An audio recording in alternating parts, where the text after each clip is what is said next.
music production နဲ့ audio engineering ဆိုတော့ကပါတယ်ကျွန်တော်လည်းပဲ online လို့ခေါ်ပါတယ် music production နဲ့ audio engineering class တွေကို online နဲ့သင်ကြားပေးနေတဲ့လူတွေလည်းဖြစ်ပါတယ် computer music production ဆိုတာကပါတယ်ပေါ့နော် computer music production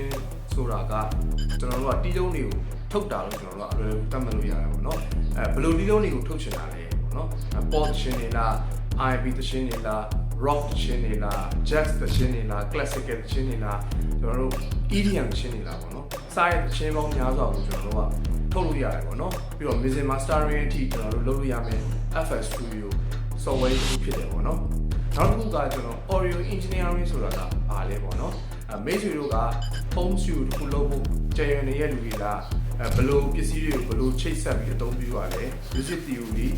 music frame record ဘယ်လိုဖမ်းရလဲပေါ့နော်အဲ့ record ဖမ်းလို့ရရင်ကျွန်တော်တို့တီးထားတဲ့တီးလုံးတွေနဲ့ကျွန်တော်တို့ record တွင်းနဲ့ကျွန်တော် vocal တွေနဲ့ကိုဘယ်လို mixing mastering လုပ်နေပေါ့နော်အဲ့ဒီအပိုင်းတွေကိုမိတ်ဆွေတို့တီးထားရမှာဖြစ်ပါတယ်ပေါ့နော်ဒီတော့ဆိုရင်ကျွန်တော်အကြမ်းမြင်လောက်နားလဲဆိုရင်ကျွန်တော်ရဲ့ဒီ comment အောက်မှာ yes လို့မှန်းခဲ့ပြီပါ